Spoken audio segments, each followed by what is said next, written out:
Hey guys, this is Tyler here, and we've spoken about the importance of skill sets before, and there's many of them that you can learn and you can pick up in life. Obviously, skill sets are something that you keep with you forever in many cases. One of the most important skill sets is learning a foreign language. If you're going to a foreign country, it can be very useful to know a foreign language, especially if you're living somewhere long term, whether it's working, student, retirement, whatever.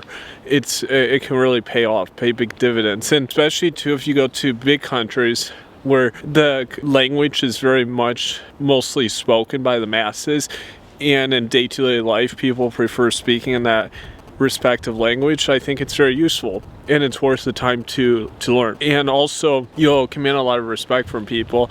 And I've also spoken to from the angle that if you're like married or you have a girlfriend or just dating, it's really useful if so that you have an idea of what this person may be talking about if she's around friends or family. If you don't understand the language, she could be saying some things that you may not want to hear, but it would be useful to know to protect yourself. There's a lot of things that people often do wrong when learning a language, and I only provide some things to help enhance your skills and give you better ability with language learning. There's some common mistakes that a lot of people make when they're learning a second language or third language, especially as an adult, and there's some things you can do to improve this and make it easier. In my experience, I've learned Spanish and I'm in the process of learning Russian, and I like Spanish. I have a very professional knowledge of the language. And there's some ways that really can help you improve your ease with learning the language, and you'll just learn it more naturally. So one of the first areas, of course, is to practice with native speakers. This is really essential. I notice even with people that learn English, they will often practice with non-native English speakers. And I can actually tell often, even if the person speaks pretty well, if they've been mostly speaking around non-native speakers. It's just evident in their accent and how they pronunciate it. And in the patterns where they put like the emphasis on words and sounds and stuff, it's really obvious. And also within more complex things, like when it comes to explaining technicalities or nuances and areas of this nature, people often have a very hard time. Often I'll notice that these people misuse like idioms or expressions when they're not really meant to be used, and there's other places they could use the idioms and they don't use, not realizing it's not the proper context.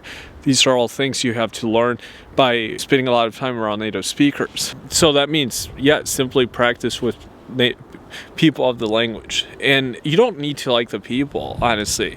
When I was learning Spanish, I didn't like everyone I practiced with. I felt that if I could learn, I was around a Chilean, Argentine, I would practice with them. It was worth the time, and I learned something always. And I always made a lot of variation with the people. I would never practice with the same one person or few people. There would be several people, so I got accustomed to different accents, different ways of speaking, different voices, etc. The next thing you can do is to actually speak less of your native language, or only speak it when it's necessary. This actually is very interesting because sometimes it's not always what you do, it's what you don't do. And I think this is often a situation with language, is that if you do less of something, and in this case speak less of your native language, it actually can help you propel you more with the second or third language, and you'll actually make a lot more progress. If you try to cut down how much you speak your native language and only use it when it's necessary, like in professional context or for these kind of areas, and you avoid it like as much as possible in a personal sense, it will actually help you quite a bit.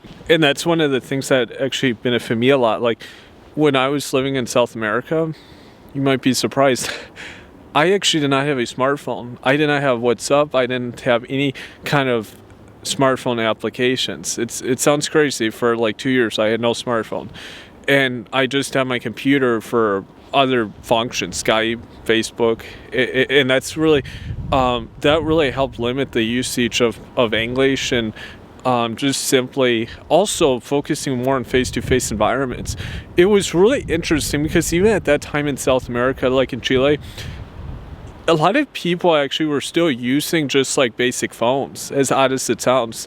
Yeah, smartphones were pretty big, but you'd be surprised, a lot of people still often preferred face-to-face contact, especially the Chileans and other foreign people. They would actually often just prefer meeting in person. And when I lived in Chile, that was actually probably the time period where I went to the most parties I'd ever experienced in my life. I would have so many get-togethers and go to parties all the time. I mean, with the current time, that it would be hard for most people to fathom.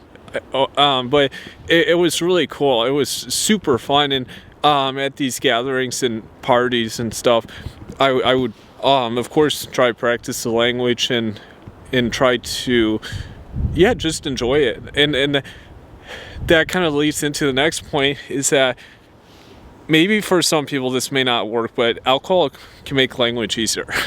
Trust me on this. And anyone that knows has done some language learning may know this, that not necessarily a lot of alcohol, but at least a little can actually make you a little more relaxed mentally speaking. I think it relaxes your mouth and stuff. It helps often for accents and stuff, and that was actually very helpful when I was learning Spanish, was the assistance of some alcohol. Especially if you're not at ease or something, it can really help. So if you're having trouble or something, it may not hurt to have a couple glasses of wine or beer or something. Now, the next thing is to understand that you're better off learning the language properly than trying to learn fast, but then do a lot of things improperly. This is a big problem, I think, especially nowadays, because there's so much like an overabundance of information out there that people often, they see a lot of websites, and there's so many books, and there's so much out there. And often, rather than focus on one system and really utilize that system and kind of approach it more from like a system standpoint, there's so many distractions that you actually end up learning the language incorrectly, and you don't focus enough on the fundamentals and really mastering them, and then having to relearn a lot of those fundamentals. That was a big mistake. Like when I learned Spanish, once I got past the basic phase, more intermediate, there were many things I learned incorrectly, and I had to go back and relearn quite a bit. There was a lot of grammatical structure and sentence structure. This is intermediate to advanced level Spanish that I had to totally learn over. I was doing totally incorrectly, and I realized it because, like, my brother, he was very methodical and very structured how he learned Spanish.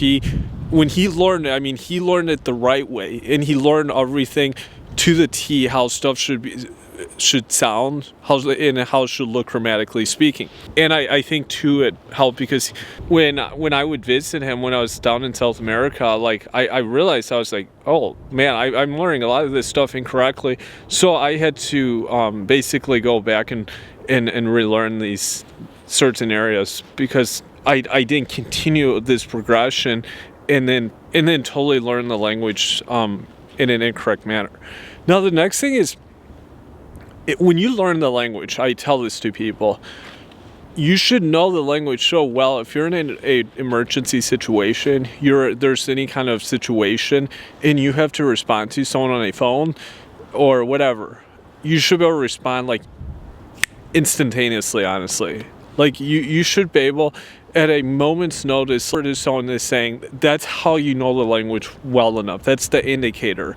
Like, if you're not at that level, you probably still really need to hammer on with it. Or if, say, you needed to file a police report about something like this, something very important or immediate, could you do it in Spanish, or could you do it in that second language? That's a very good sign that you have the language well mastered. The next thing is, don't learn multiple languages at the same time.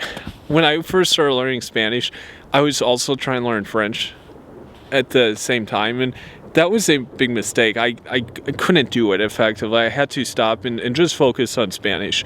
It's always better to master one thing than be a novice at multiple areas, and especially in the case with languages. Master one and then move on to the next language. That's always going to be more effective, and it's going to be more easier for the average person on their brain.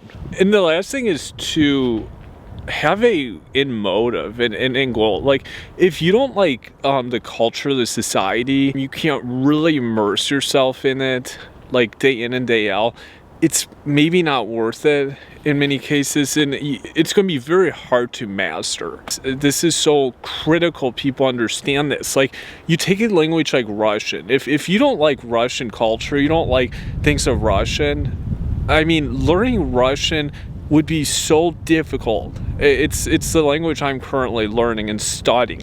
It is such a challenging language, honestly, if you don't come from, especially from the Slavic language group.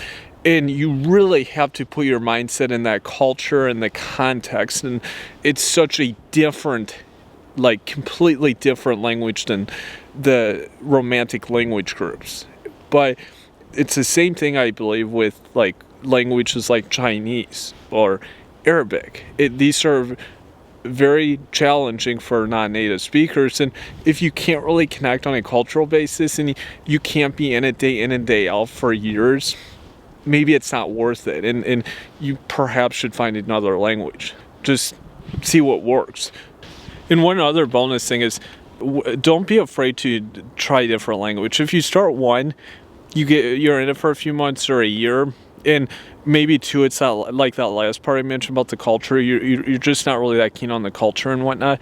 You might be better off just like going for a different language. It's something that interests you more and that you could get further along with. That's another key here, and it's just best to be practical and to look at it from the long-term perspective. That's my take. So give me your perspective below, and thank you.